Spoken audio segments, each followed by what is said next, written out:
오늘 로마서 4장 첫 번째 시간인데요. 오늘은 율법이 요구하는 의를 온전히 이루는 비밀에 대해서 알아보려고 합니다.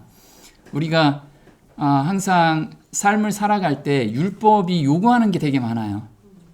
그거는 내가 이거 하지 말아야 되는데 하고 있는 행동, 죄된 습관들, 그러면서 죄책감을 가지고 있어요. 근데 그 상태에서 예수님이 오늘 오신다면 나는 과연 예수님 앞에 떳떳이 설 수 있을까? 네, 근데 만약에 떳떳이 못 쓰는 가운데 예수님이 오세요. 그럼 우리는 어떻게 될까요?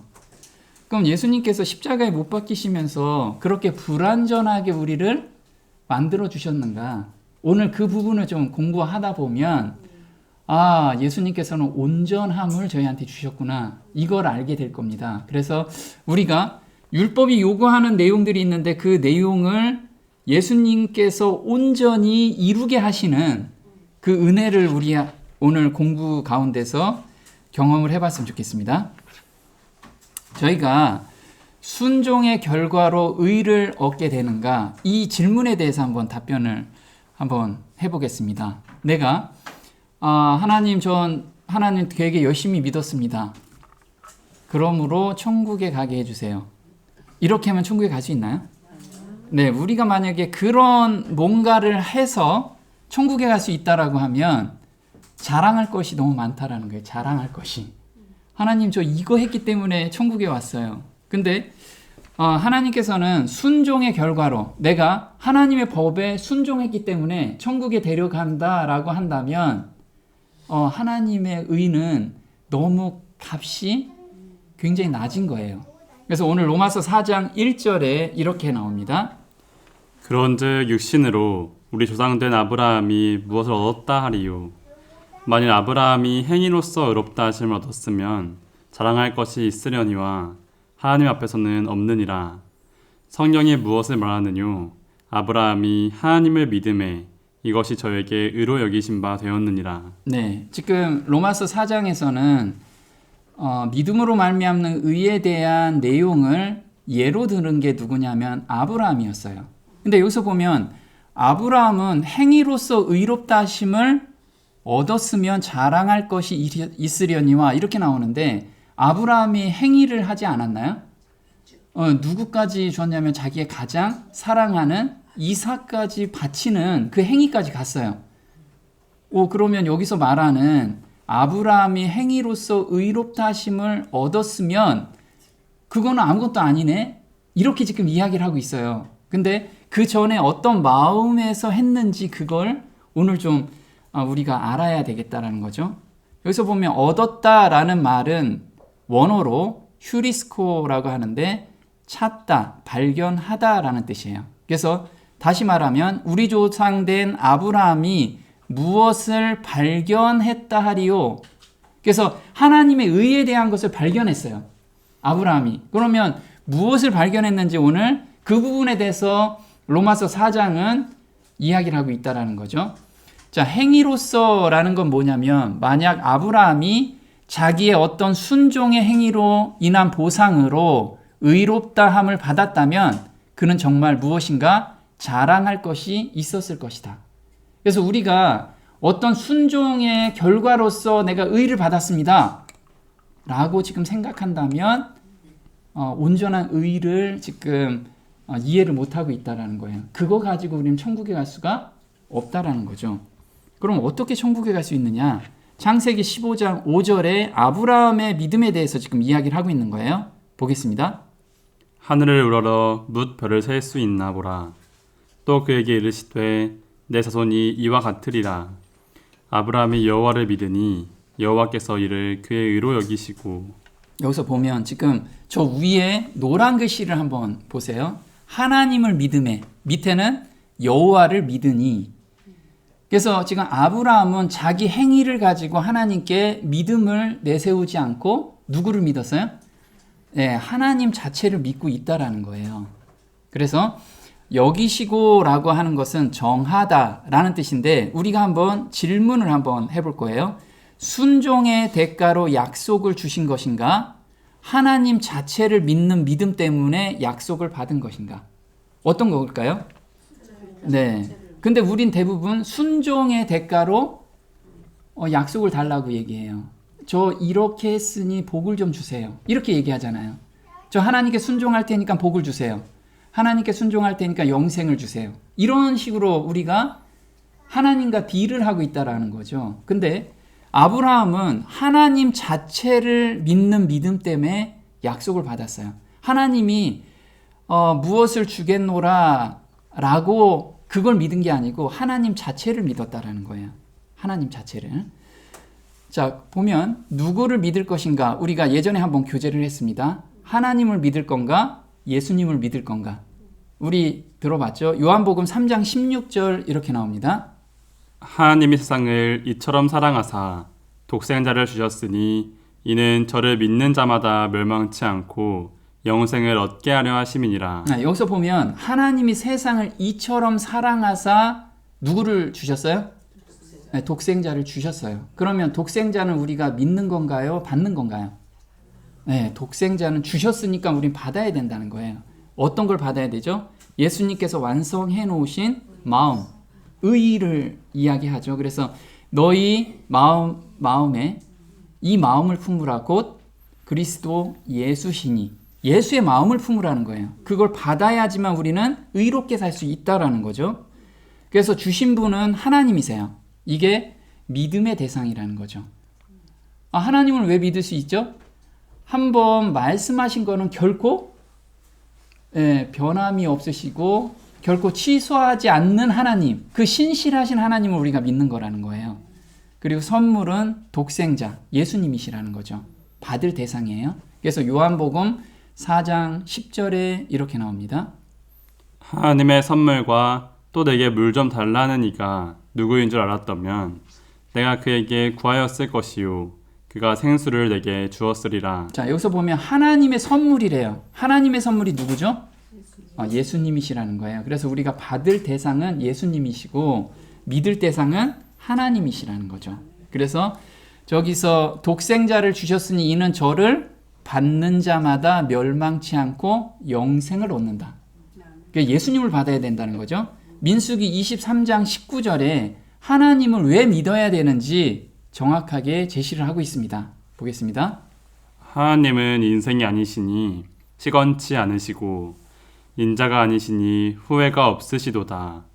어찌 그 말씀하신 바를 행치 않으시며 하신 말씀을 실행치 않으시랴. 네, 하나님은 우리 인생 같지 않으시다. 하나님은 한번 약속하신 것은 반드시 지키시는 그 신실한 하나님이시다. 이걸 믿어라 이거예요.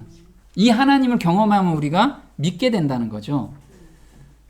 지난 시간에 보면 갈증 해소는 믿을 때 해소가 되느냐 마실 때 되느냐. 우리가 믿을 때 되나요?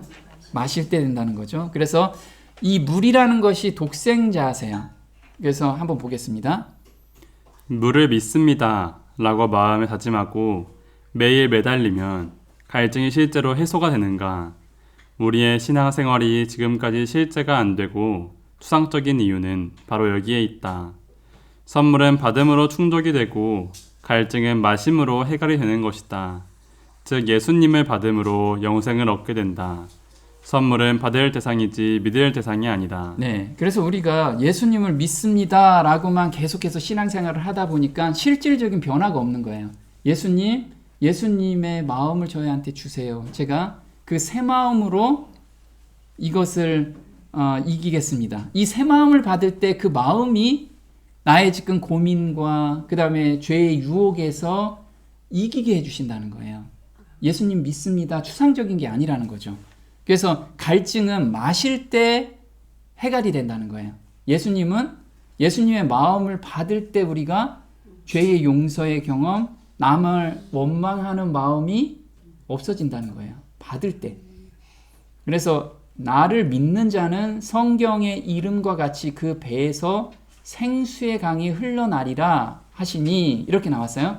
근데 여기 믿는 자라는 것을 요한복음 7장 39절에 이렇게 나옵니다. 이는 그를 믿는 자의 받을 성령을 가리켜 말씀하신 것이라. 네, 그래서 믿는 자는 받을 성령을 받으면 우리가 갈증에서 해소가 된다는 거예요. 성령을 받으면. 그럼 성령을 받는다는 게 어떤 건지 우리가 자세히 알아볼 거예요. 아브라함은 하나님 자체를 믿었기 때문에 의를 받을 수가 있었다. 이게 로마서 4장에 아까 읽은 거, 하나님을 믿음에 이것이 저에게 의로 여기셨다라고 말씀을 했어요. 그래서 하나님을 믿는다라는 게 무엇인지 보겠습니다. 아브라함은 그의 믿음을 하나님에게 두었다. 아브라함의 믿음은 단순히 어떤 비인격적인 것에 대한 신념이 아니라 하나님에 대한 개인적인 신뢰와 확신이었다. 네, 하나님을 믿는다라는 것은 우리가 부모님을 믿는 거하고 똑같은 거예요. 부모님은 뭐 준 거 없이 그냥 막연히 믿잖아요. 믿음이 생기는 거죠. 왜냐하면 어려서부터 나를 보호하시고 나를 사랑한다는 걸 알기 때문에 이걸 경험할 때 하나님을 믿게 된다는 거예요. 그 하나님, 그래서 개인적인 신뢰와 확신, 이게 비인격적인 게 아니고 인격적으로 하나님과 교제 가운데 있을 때 믿음이 온다는 거예요. 자, 야고보서 2장 21절에는 좀 이상한 이야기를 하고 있어요. 보겠습니다. 우리 조상 아브라함이 그 아들 이삭을 제단에 드릴 때 행함으로 의롭다 하심을 받은 것이 아니냐. 내가 보거니와 믿음이 그의 행함과 함께 일하고 행함으로 믿음이 온전케 되었느니라. 이에 경에 이른 바 아브라함이 하나님을 믿으니 이것을 의로 여기셨다는 말씀이 응하였고 그는 하나님의 벗이라 칭함을 받았나니. 지금 여기서 보면 우리 조상 아브라함이 행함으로 의롭게 됐다라고 지금 써 있어요. 아까는 행함으로 의롭다 할 수가 없다라고 얘기했는데 지금 여기에서는 이삭을 제단에 드릴 때 행함으로 의롭다 하심을 받은 것이 아니냐 이렇게 이야기를 해요. 그래서 믿음이 그의 행함과 함께 일하고 행함으로 믿음이 온전케 된대요. 그럼 지금 우리가 이야기하는 믿음으로 말미암는 의에 대한 게 좀 다르잖아요. 내가 뭔가 행해야지만 믿음이 완성이 된대요. 근데 그 다음 절에 답이 나옵니다. 그게 뭐냐면 아브라함이 하나님을 믿으니 이것을 의로 여기셨다. 그래서 하나님을 믿기 때문에 행동이 나온 거예요. 이게 첫 번째가 요겁니다. 하나님을 믿고 신뢰했기 때문에 자연스럽게 뭐가 나와요? 행함이 나왔다라는 거예요. 그래서 갈라디아서 5장 6절에는 이렇게 나옵니다. 그리스도 예수 안에서는 할례나 무할례가 효력이 없되 사랑으로서 역사하는 믿음뿐이니라. 네, 사랑은 믿음은 어떻게 생기냐면 하나님의 사랑을 느낄 때 믿음이 생긴다는 거예요. 그래서 믿음이 생기면 그 다음에 순종은 자연스러운 열매라는 거예요.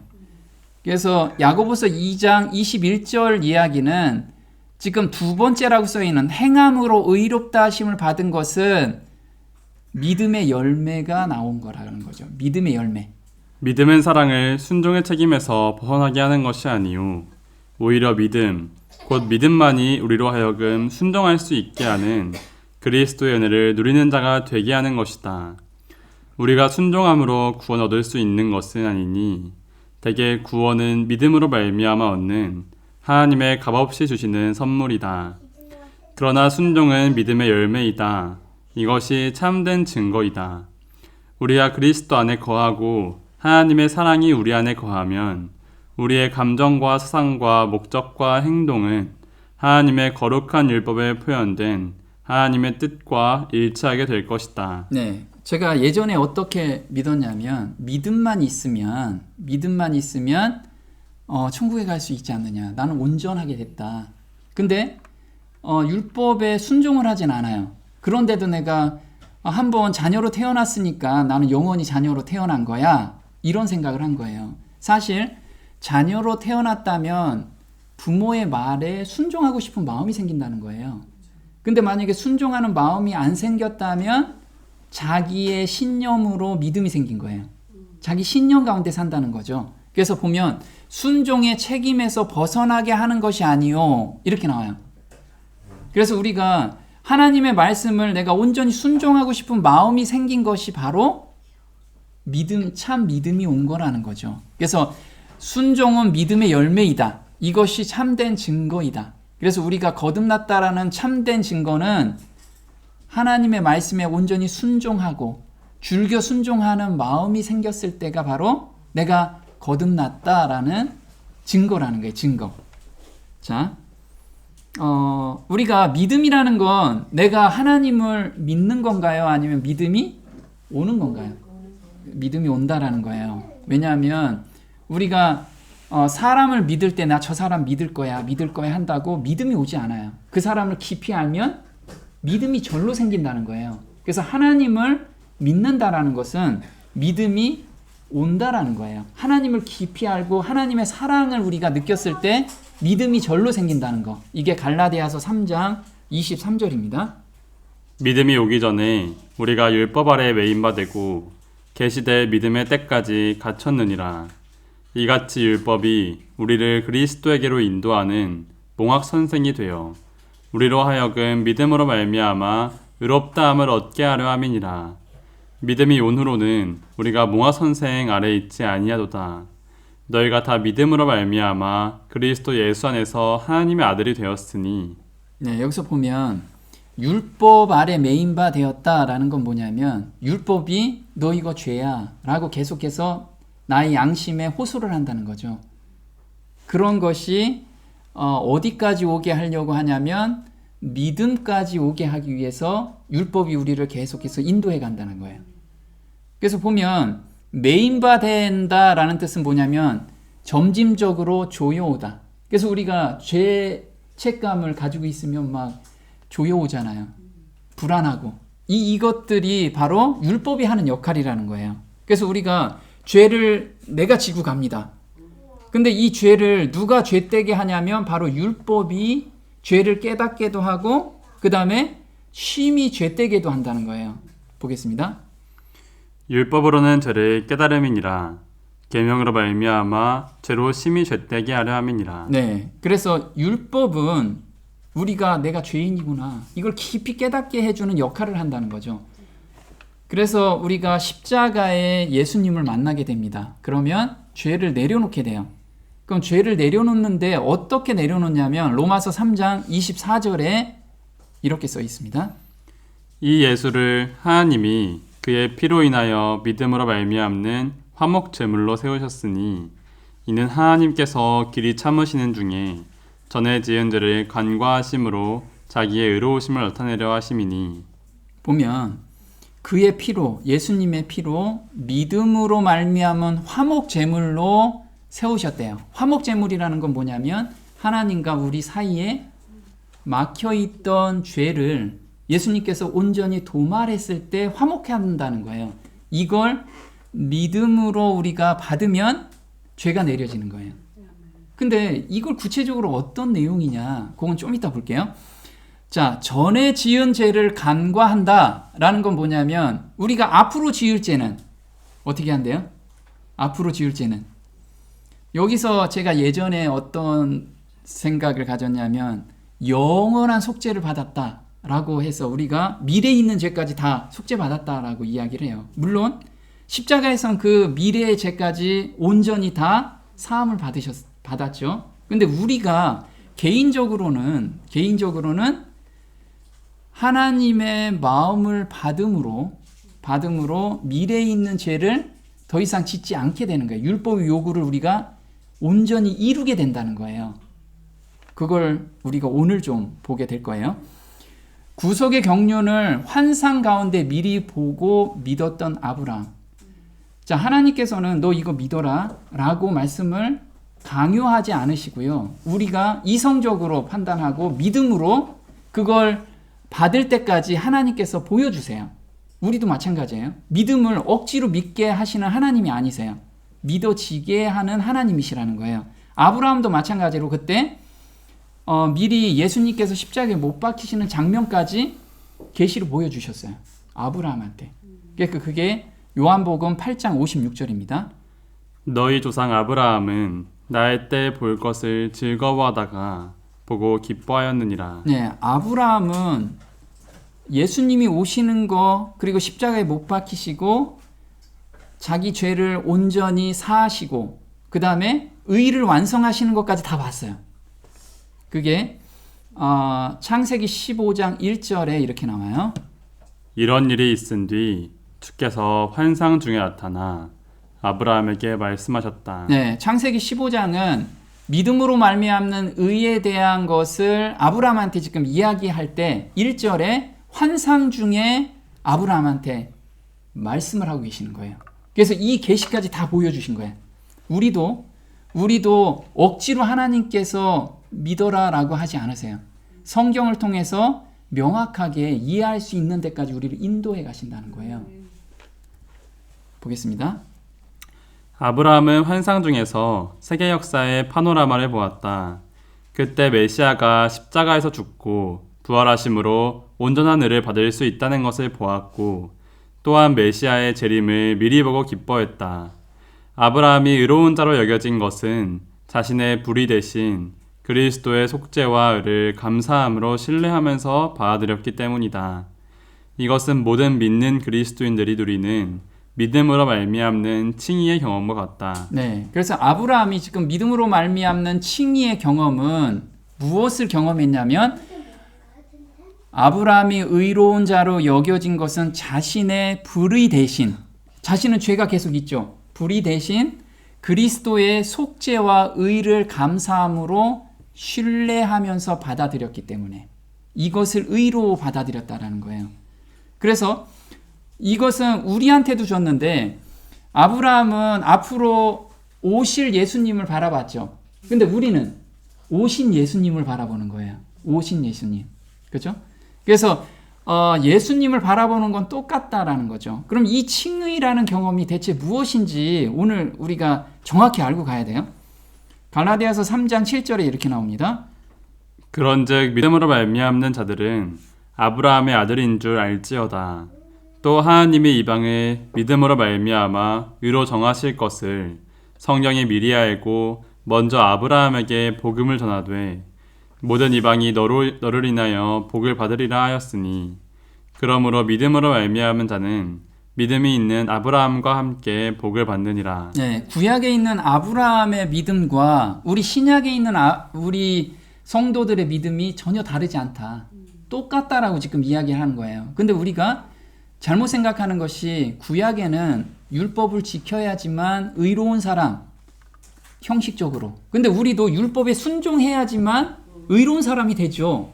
근데 순종을 어떤 식으로 하나님께서 길을 만들어 내셨는지 그게 바로 믿음으로 말미암는 의의 기별이라는 거예요. 자, 일한 자란 무슨 의미인가? 이게 로마서 4장 4절입니다. 일하는 자에게는 그 삭슬 은혜로 여기지 아니하고 빚으로 여기거니와 이를 아니할지라도 경건치 아니한 자를 의롭다 하시는 이를 믿는 자에게는 그의 믿음을 의로 여기시나니. 네, 여기서 보면 일하는 자가 어떤 자인지 그걸 한번 보도록 할 거예요. 여기 보면 좌측으로 갈까 우측으로 갈까 이거 고민하는 거. 우리가 흔히들 이런 거죠.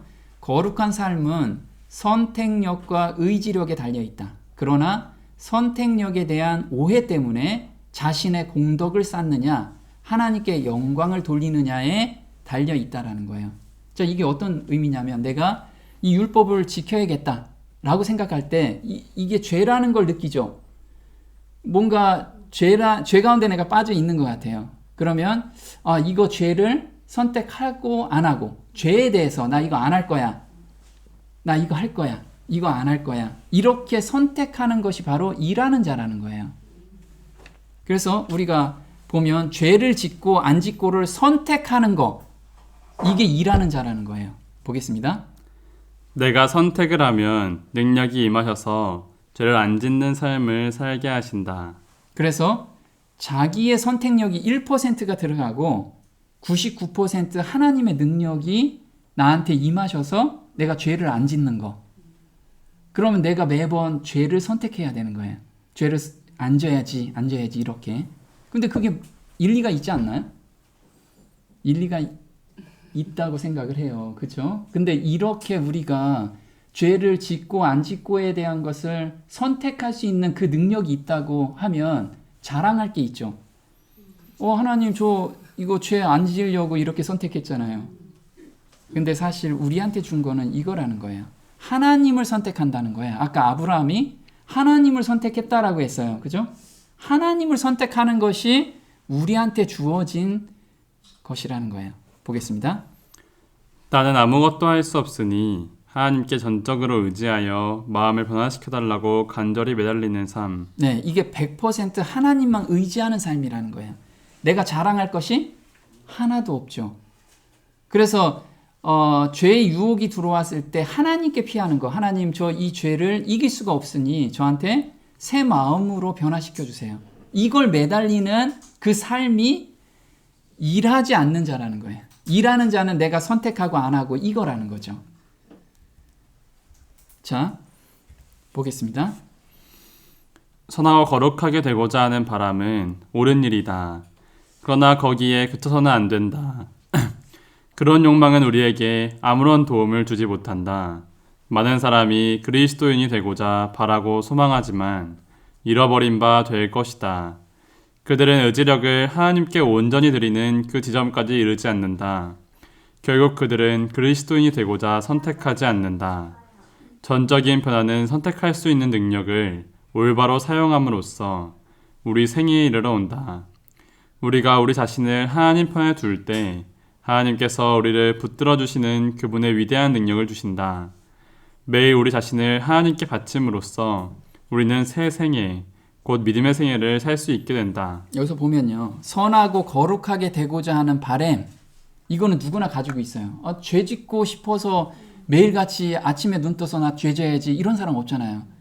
죄를 안 지으려고 하지만 거기에서 멈추면 그리스도인이 되는 게 아니라는 거예요. 거기서 멈추면. 이거는 내 의지력 가지고 하는 게 아니고 하나님, 저 이 죄 제가 감당할 수 없습니다. 하나님, 제가 이 죄에서 벗어날 수 있도록 마음을 바꿔주세요. 이걸 끊임없이 기도해서 마음이 바뀔 때까지 기도하라는 거예요. 그러면 그게 바로 하나님 편에 둔다라는 거죠. 우린 여기까지 달려가야 되는 게 바로 믿음으로 말미암는 의의 경험이고, 그게 좁은 길 같지만 정말 평강의 길이고 너무 넓은 길이라는 거예요. 그걸 경험하게 되면. 자, 죄인이 율법의 빚을 갚을 수 있는 값을 통장 계정에 채워주세요. 이걸 우리가 오늘 깊이 깨달아야 돼요. 자, 로마서 4장 6절입니다. 이러한 것이 없이 하나님께 의로 여기심을 받는 사람의 행복에 대하여 다윗이 말한 바 그 불법을 사하심을 받고 그 죄를 가리우심을 받는 자는 복이 있고 주께서 그 죄를 인정치 아니하실 사람은 복이 있도다 함과 같으리나. 네, 지금 보면 일한 것이 없이 하나님께 의로 여김을 받는 사람의 행복이래요. 그래서 우리가 보면 이 금고 안에 통장에 우리가 돈이 들어와 있습니다. 거듭날 때 통장에 돈이 들어와 있어요. 그게 예수님이 우리 십자가에 못 박히신 그 값이 들어가 있습니다. 값이. 의는 율법에 순종하는 것이다. 율법은 의를 요구하고 죄인은 율법에게 이 빚을 갚아야 하는데 이제 그는 이것을 치를 수 있게 되었다. 믿음으로 그는 그리스도의 공로를 하나님께 가져갈 수 있게 되었고 하나님은 그 아들의 순종을 죄인의 계정에다 두신다. 인간의 실패 대신으로 그리스도의 의가 간합된다. 하나님은 믿고 회개하는 영혼을 받으시고 용서하시고 의롭다 하시고 의인을 대하듯 그를 대하시고 그의 아들을 사랑하듯 그를 사랑하신다. 이것이 바로 믿음이 어떻게 의로 여기시는 바 되는가 하는 것이다. 자, 우리한테는 통장에 돈이 없어요. 제로였어요. 근데 예수님을 믿을 때 통장에 100억이 들어와 있어요. 통장에 100억이. 그럼 하나님께서는 저를 부자로 여길까요? 안 여길까요? 부자로 여기세요. 누구를 보기 때문에? 통장을 보기 때문에. 통장. 그게 지금 이야기하는 거예요. 그 아들의 순종을 죄인의 계정에 두신다. 죄인의 계정에. 이게 구체적으로 뭔지 한번 볼게요. 십자가를 믿는 것으로는 충분치 않다. 왕 앞에 나설 수 있게 되려면 우리는 그리스도의 완전한 생애, 그분의 의로운 품성이 또한 필요하다. 죄인들로서 우리는 빚을 탕감받는 것뿐 아니라 우리의 은행 계정이 다시 회복되는 것이 필요하다. 우리는 감옥에서 풀려나는 것 이상이 필요된다. 우리는 왕의 가족으로 입양될 필요가 있다. 부활하신 그리스도의 중보 봉사는 용서와 옷입힘이라는 이중의 목적을 가지고 있다. 죄인에겐 이 두 가지가 다 필요하다. 네, 지금 보면 우리가 십자가에 못 박히시고 우리 죄가 온전히 도말됐습니다. 여기까지 멈춰서는 안 된다. 십자가에 못 박히고 그걸 믿고 새 생명으로 태어났으면 그 다음부터는 새 생명 가운데 걸어갈 수 있도록 우리한테 계정에 돈이 바득 들어가 있어야 된다는 거예요. 자, 우리가 감옥에 들어가 있었는데 감옥에서 풀려났어요. 그게 우리가 거듭남이었죠. 그런데 살 방법이 하나도 없어. 그럼 다시 도둑질을 한다는 거죠. 그래서 우리가 감옥에서 풀려났으면 그 다음에 의롭게 살 수 있도록 하나님께서는 충분히 저희한테 값을 치러주셨다는 거예요. 그게 바로 우리 계정에 돈을 입금해 주셨다는 거죠. 이걸 조금만 더 구체적으로 한번 볼게요. 율법의 의를 이루는 두 가지 방법입니다. 예로 100억을 모으는 두 가지 방법. 첫 번째는 내가 열심히 노력해서 100억을 만드는 거예요. 그러니까 한 달에 한 1000만 원씩 모아가지고 100억을 한번 만들어 보자는 거죠. 평생 해도 못 만드는 거. 그래서 내가 신앙생활은 내가 의로운 행동을 하고 죄를 선택 안 하고 열심히 해서 100억을 달성하는, 하나님의 의까지 달성하는 이 고단한 노력을 하는 거. 이게 바로 율법주의라는 거죠. 근데 두 번째 100억을 모으는 또 다른 방법은 뭘까요? 100억을 상속을 받으면 돼요. 상속을. 그래서 하나님께서 100억을 상속을 했었어요. 우리한테. 자, 로마서 4장 13절입니다. 아브라함이 세상의 상속자가 되리라고 하신 약속은 아브라함이나 그의 씨에게 율법을 통하여 하신 것이 아니요 믿음의 의를 통하여 하신 것이니라. 네. 예수님께서 십자가에 못 박히시면서 우리한테 100억을 넣어주셨어요. 그럼 상속받은 거죠. 이게 믿음으로 우리가 받는 거예요. 믿음으로. 아, 내가 의인이 됐구나. 의를 받았구나. 이것을 믿음으로 받았을 때 100억이 입금이 된 거예요. 자, 갈라디아서 3장 29절에 또 이렇게 나옵니다. 너희가 그리스도의 것이면 너희는 아브라함의 씨이며 약속에 따른 상속자들이니라. 네. 그래서 우리가 믿음으로 거듭났으면 약속에 따른 상속자래요. 100억을 우리 받았어. 그럼 다들 부자죠. 자, 그러면 율법에서 이젠 율법이 저희한테 요구를 합니다. 저 죄책감 있는 것도 있고 어떤 때 죄 가운데 빠질 때도 있잖아요. 이거는 율법이 요구하는 거예요. 너 그거 죄지. 이렇게 요구를 해요. 그러면 그 죄가 율법의 요구가 이제 우리한테 들어오는 거예요. 그걸 어떻게 갚아야 되는지 그걸 좀 볼 겁니다. 한번 보겠습니다. 우리는 이 생에서 우리에게 맡겨진 얼마 안 되는 시간에 우리가 가진 재능을 최선껏 활용하여 은혜에 은혜를 더하고 능력에 능력을 더함으로 우리가 하늘의 능력의 근원을 가지고 있다는 사실을 드러내고자 노력하지 않겠는가? 그분께서 받으신 무한한 권세를 우리가 마음대로 쓸 수 있게 하셨다는 사실을 우리가 깨닫기를 바라신다. 자, 우리는 지금 100억을 받았다라는 걸 깨닫기를 원하신대요. 그러니까 예수님께서 온전히 십자가에 못 박히신 그 의를 받았는데 그게 얼마나 큰지를 깨닫기를 원하시는 거예요. 그냥 아주 요만한 게 아니라는 거예요. 그게 죄의 그 값을 치르고도 넉넉하다는 거예요. 자, 그럼 율법의 요구라는 것이 무엇인지 볼게요. 이렇게 율법이 요구합니다. 너 죄 졌지? 이렇게 얘기를 해요. 죄책감을 줘요. 너 죄 졌지? 그러면 그걸 요구한 겁니다. 그거 갚아. 이렇게. 그럼 우리는 어떻게 갚아요? 하나님 저 이 죄 졌어요. 회개하고 그 다음에 용서를 경험을 하죠. 그러면 우리가 가지고 있는 계정은 얼마예요? 100억이죠. 100억. 근데 율법이 요구하는 것은 100원이에요. 100원. 그러면 100억 중에서 100원 떼어내면 되죠. 그럼 우리가 이 통장에서 은행에 가서 100원을 찾으면 돼요. 그죠? 찾는 행동이 뭐냐면 예수님 저 이 죄 졌습니다. 그리고 예수님께 제 마음 좀 바꿔주세요 라고 매달리는 것이 이 100원을 얻어내는, 그래서 믿음으로 얻는다, 믿음으로 받는다라는 뜻이에요. 그게 새 마음을 받는 것이. 그래서 율법의 요구는 이렇습니다. 마태복음 5장 27절입니다. 또 가늠치 말라 하였다는 것을 너희가 들었으나 나는 너희에게 이르노니 여자를 보고 음욕을 품는 자마다 마음에 이미 가늠하였느니라. 자, 율법의 요구는 단순하게 간음치 말라. 나 간음 안 했는데요. 그런데 예수님께서 요구하시는 율법은 여자를 보고 음욕을 품는 자마다. 그 생각으로 죄를 품는 것도 간음이라는 거예요. 우리가 생각으로 죄를 짓는 것도 죄라는 거예요. 그 여기서 자유로울 수가 없잖아요. 이게 율법이 요구하는 거예요. 그런데 받은 의에서 믿음으로 받아 율법의 요구를 갚는 것이 자라남이에요. 그럼 우리가 100억에서 100원을 빼서 주면 돼요. 100원을 빼서. 얼마 안 되죠, 100원. 이렇게 우리한테 받은 의가 너무나 크다는 걸 알기를 원하시고 있어요. 자, 그럼 율법의 요구는 어떻게 되는지 볼게요. 로마서 8장 3절입니다.